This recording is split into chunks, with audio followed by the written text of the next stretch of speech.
tempat kami menuntut ilmu setiap tahun mengadakan kegiatan kurban. Para siswa menjadi panitia penyembelihan.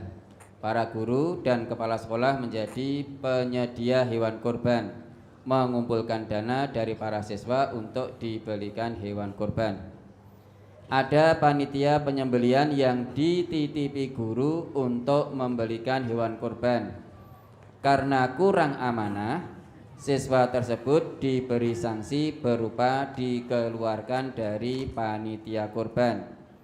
Siswa tersebut pernah diminta guru untuk membeli hewan kurban, tetapi uang yang seharusnya bisa dapat hewan kurban yang besar malah dibelikan hewan yang kecil yang ternyata hewan peliharaannya sendiri.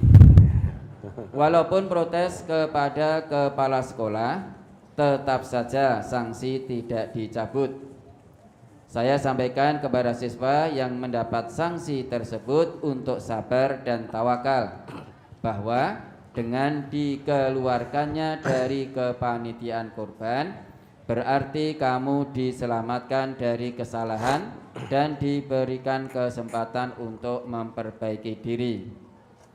Setelah pelaksanaan kurban selesai, biasanya kita adakan evaluasi bersama. Tahun ini ditiadakan karena panitia yang bertugas menyediakan hewan kurban tidak mampu menyediakannya.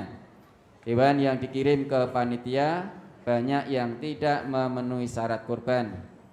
Ternyata kesalahan ini sudah terjadi berulang kali.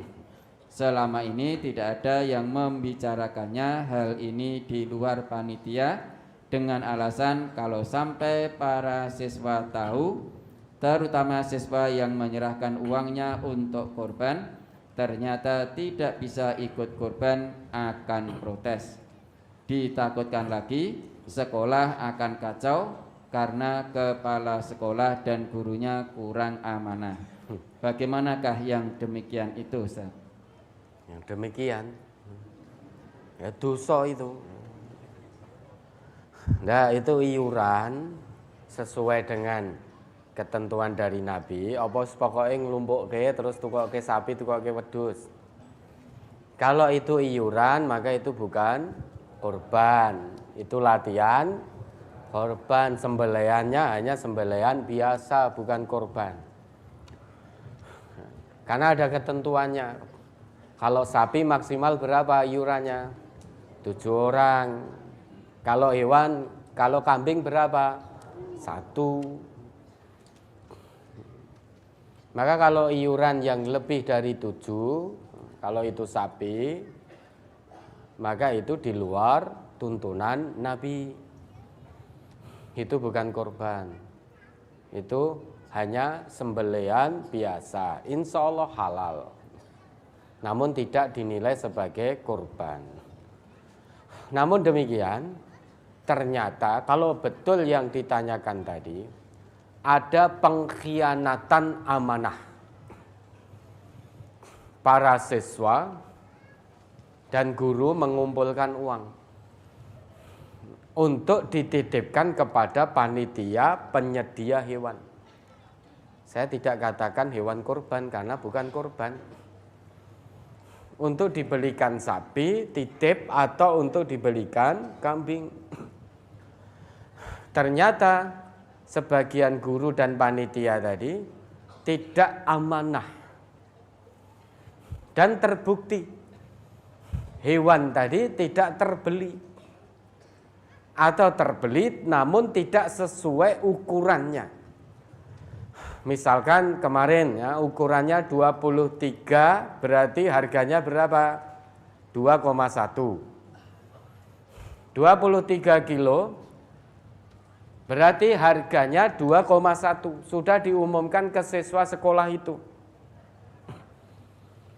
Siswa sekolah menyetorkan uang sejumlah 2,1 untuk membeli hewan kurban, hewan kambing tadi, seberat 23 kilo. Harusnya panitia tadi kalau dia betul-betul paham tentang iman, dia akan membelikan hewan seberat 23 kilo. Karena siswa sudah menyetor satu orang 2,1 kalau itu korban. Namun ternyata dibelikan di bawah itu.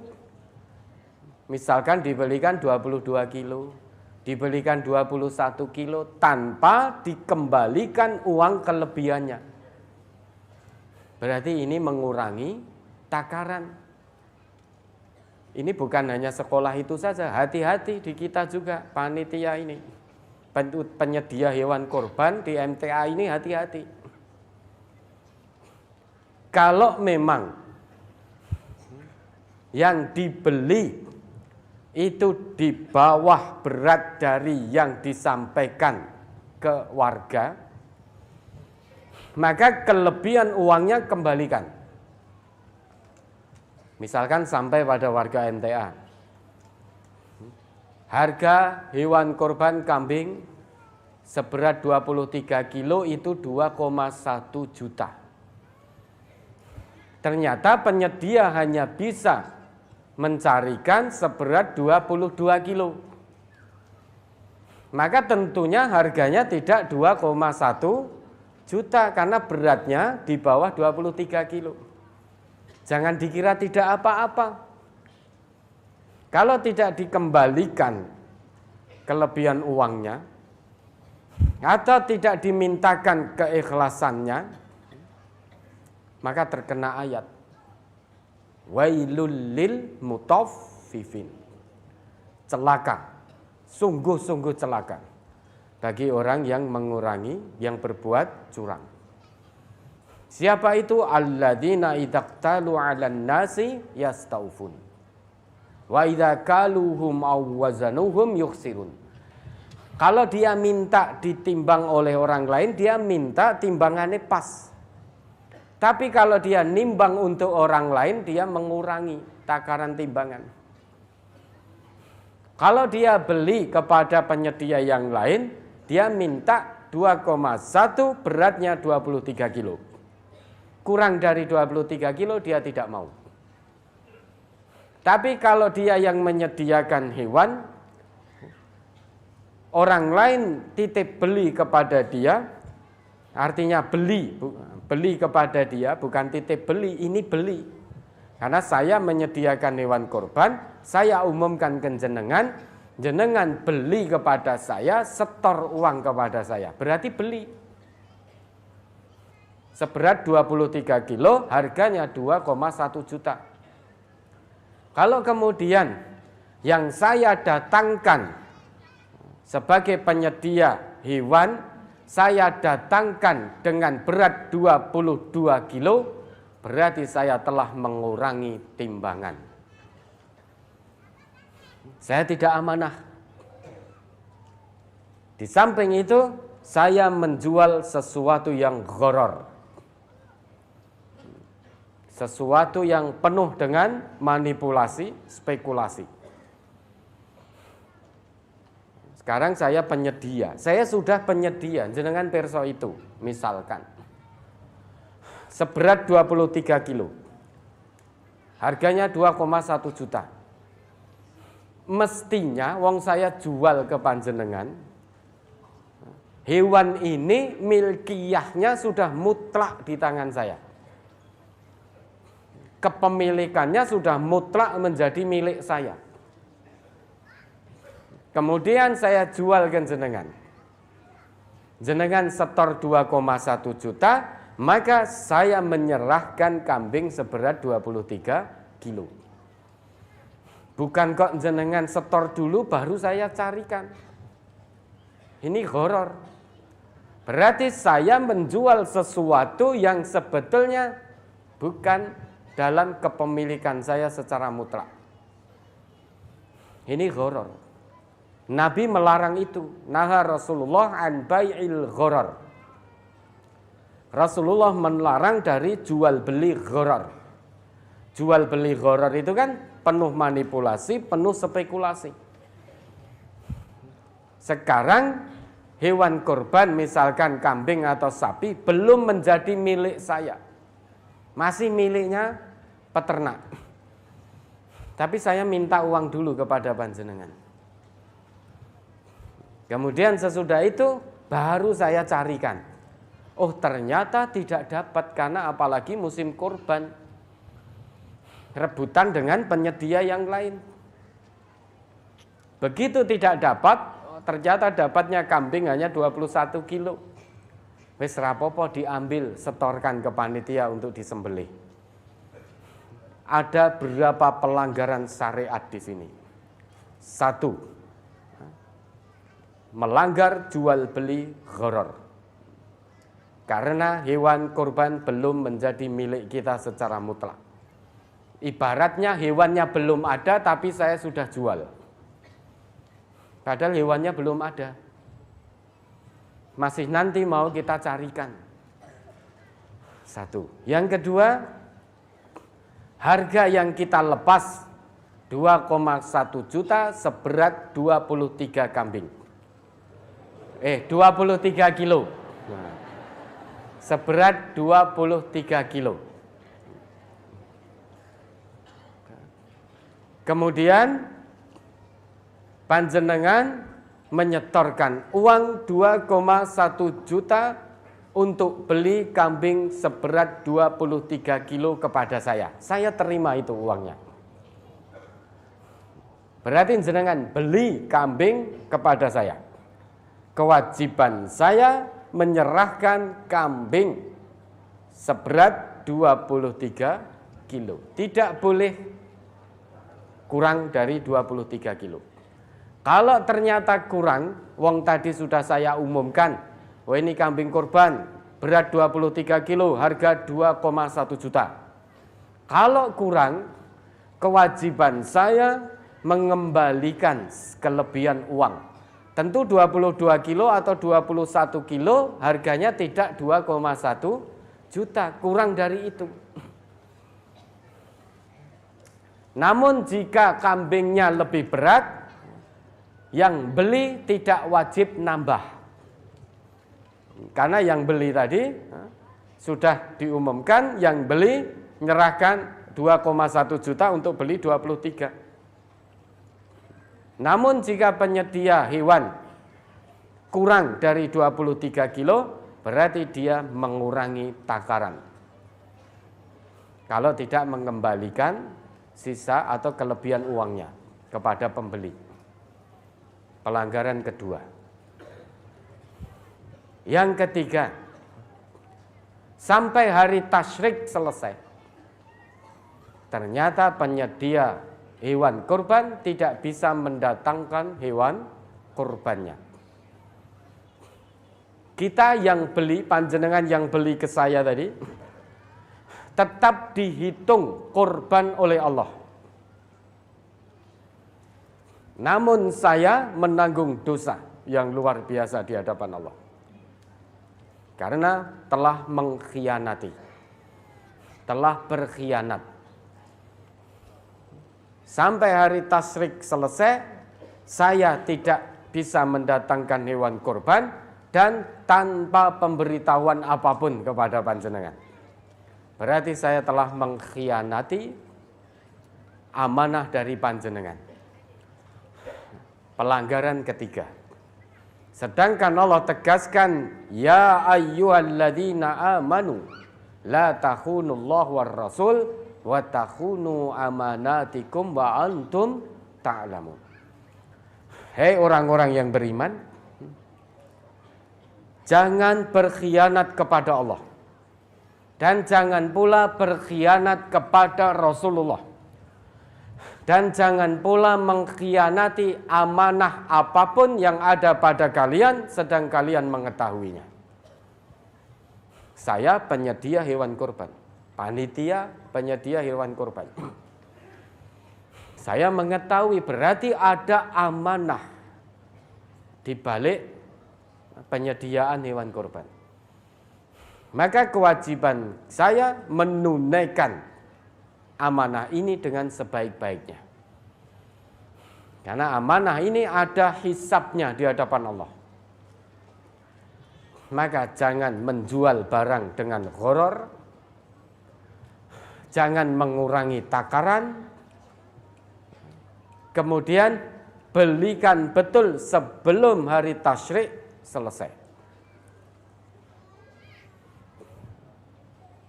Nah, kalau sampai ada pengkhianatan di sini,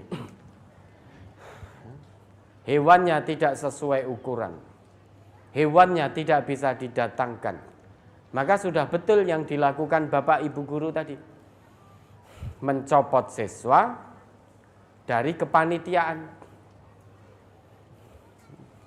karena dia tidak amanah, tidak bisa menjadi pribadi yang muktaman. Saat pegang uang, dia tidak bisa menjadi pribadi yang muktaman, sehingga melakukan pelanggaran-pelanggaran, pengkhianatan terhadap amanah ibadah yang Allah berikan kepadanya.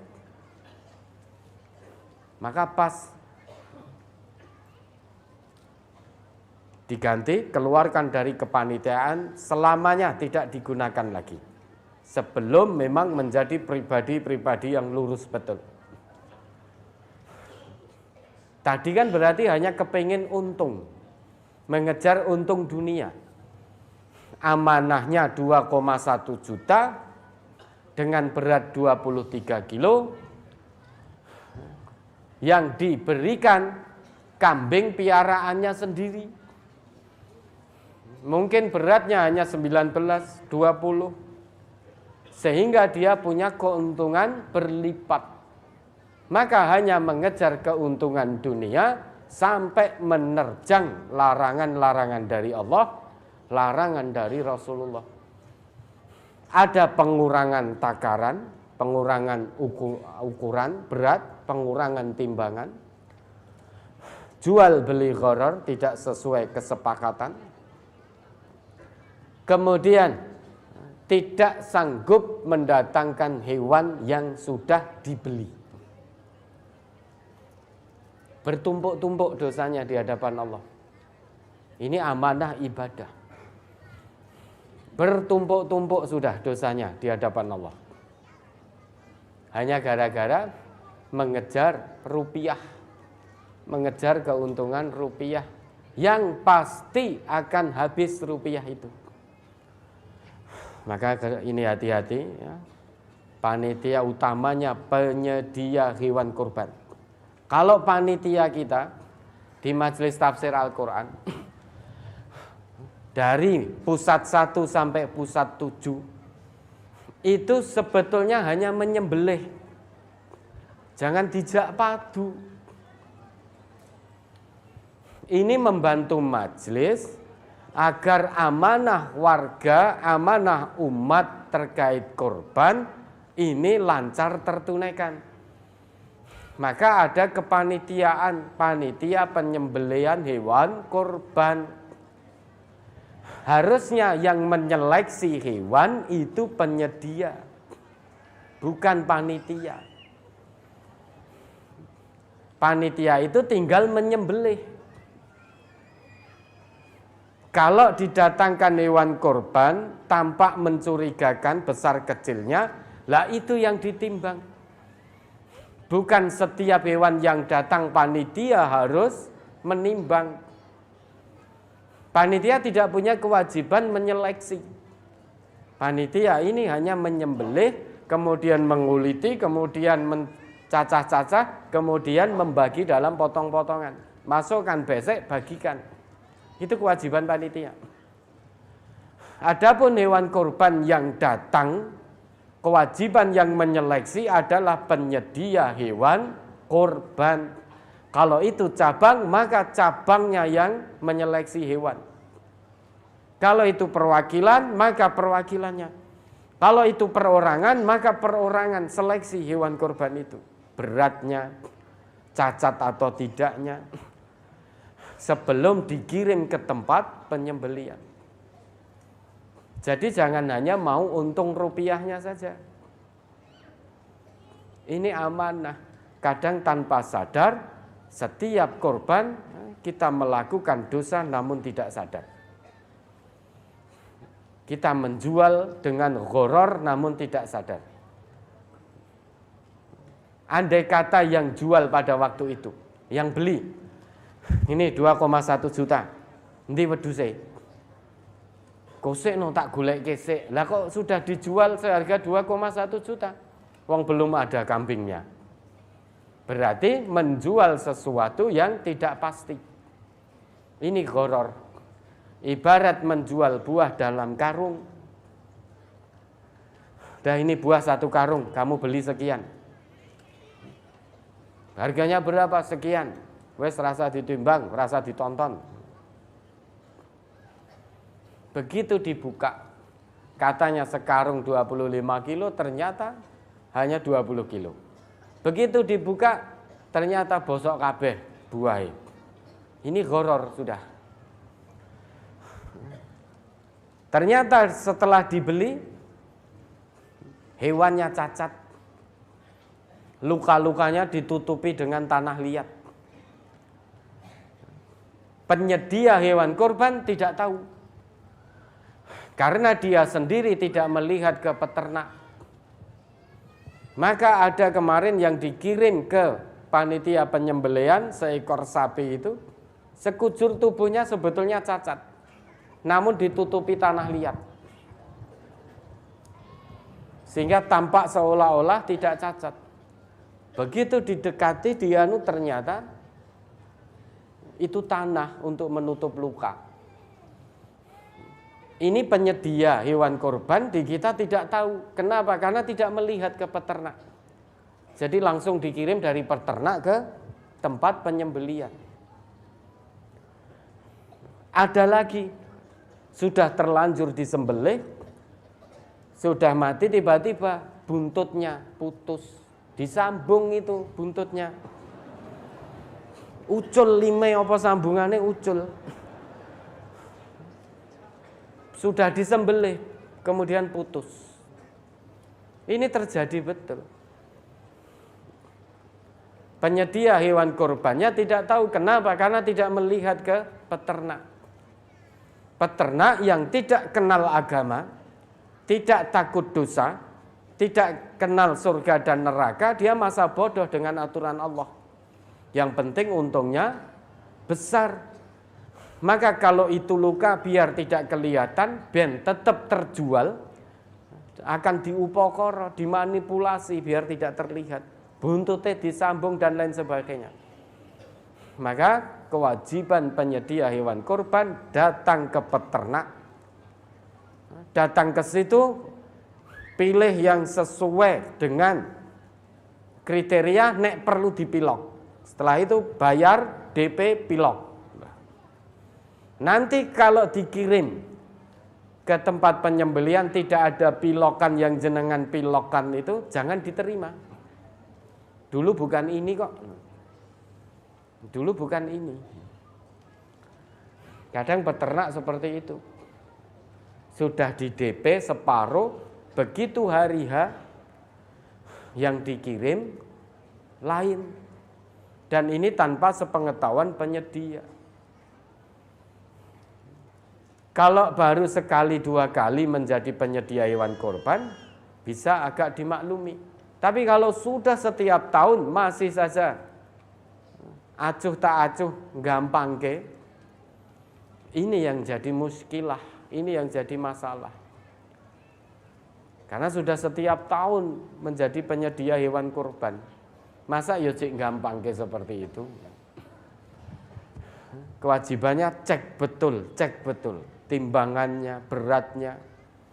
Karena umat warga itu sudah bayar gitu. Sesuai dengan berat yang ditawarkan tadi. Nah, kewajiban kita memenuhi amanat, menunaikan dengan baik. Bukan sudah betul tadi. Siswa berkhianat terhadap amanahnya, maka dikeluarkan dari kepanitiaan, tidak dipakai lagi. Kemudian setelah itu jangan hanya dihentikan saja, namun nasihati untuk bertobat. Bukan sabar, terima no. Wong salah kok mengkhianati. Maka biar tidak terjadi lagi, ini tidak dipakai dalam kepanitiaan. Namun bukan hanya dikeluarkan, kewajiban berikutnya beri nasihat. Beri nasihat, sudah alhamdulillah. Ini berarti Allah hendak selamatkan kamu, Allah hendak beri kamu kesempatan untuk bertobat. Karena kalau kamu masih dalam kepanitiaan itu, besok lagi kamu akan mengkhianati lagi. Sehingga bertambah dosa, bertambah dosa, bertambah dosa. Maka gunakan kesempatan yang Allah berikan dengan baik, tobat pada Allah, mohon ampun pada Allah. Kemudian ikuti dengan berbuat baik, sebaik dan sebanyak-banyaknya. Nah, itu yang harus dilakukan. Ya, ada lagi?